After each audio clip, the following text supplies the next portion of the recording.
झाल्याबद्दल फडणवीसांखाली झाल्याबद्दल आम्हाला गोरगरिबांना रोजगार दिल्याबाबत रोजगार देण्याची विनंती करा. दिनांक 17 जुलै 25ला एकनाथराव शिंदे, अजितदादा पवार आणि इतर लोकांनी जे महाराष्ट्र विधानसभेचे अध्यक्षपदावर जी बैठक घेतली, ज्यांनी देवेंद्रजी फडणवीस यांना जे कमी केला आणि महाराष्ट्राचा मुख्यमंत्री म्हणून कम्युनिस्ट पार्टी CPI-CPMचा अरविंद ठाकरे म्हणून निवड झाली आहे. मी 288 आमदारांचे, सर्व राजकीय नेत्यांचे फार फार अभिनंदन करतो. कम्युनिस्ट पार्टी अमरावतीच्या वतीने मी त्यांचे फार फार शुभकामना देतो.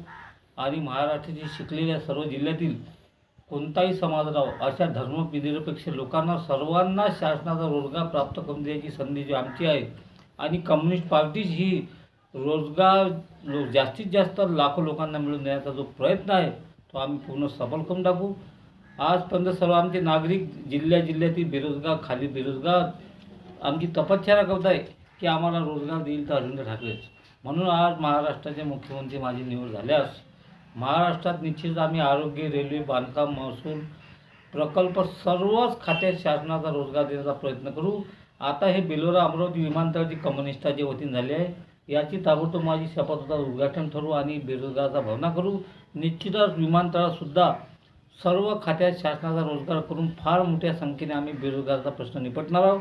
आणि मराठा OBC आरक्षणाच्या मंजुरीनुसार सर्वात जागा जास्तीत जास्त मराठा OBCंना देऊन भारतात जे मराठा OBC कमी प्रमाणात होते या दृष्टीने आम्ही मराठा OBCंना जास्तीत जास्त जागा देऊ. आणि भारतात असलेले मराठा, कुणबी, तेली, माळी, ब्राह्मण या सर्व लोक जे आहेत आणि ज्यांची जनगणना नव्हती, जनगणनासुद्धा करण्याचे निर्देश देऊन मराठा OBCची संख्या जास्तीत जास्त रोजगारमध्ये व्हावी अशी माझी विनंती आहे. आणि SC, ST, NT यासुद्धा लोकांना जास्तीत जास्त जागा देण्याचा प्रयत्न करू. आणि माना, लजाळ, गवलन, बुनकर, लोधी, खेराळे यासुद्धा जाती असुधारित होत्या, ज्यांना आजपर्यंत न्याय नव्हता.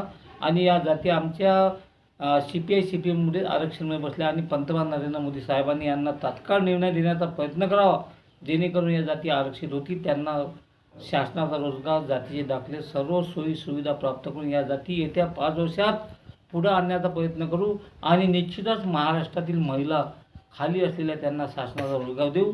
कारंजा, बैरम ते प्रत्येक बंबईपर्यंत जेवढे काही जिल्हे आहेत त्या सर्वांना महिलांना स्थान देण्याचं आमचं काम आहे, रोजगार देण्याचं काम आहे. आणि निश्चितच त्या महिला रोजगारामध्ये लागतील आणि पुरुषसुद्धा लागतील. आणि महाराष्ट्रातील फार मोठी बेरोजगारी हटवण्याचा प्रयत्न करू अशी माझी महाराष्ट्रवासियांना फार फार नम्र विनंती आहे. जय हिंद, जय भारत, जय महाराष्ट्र, जय श्रीराम.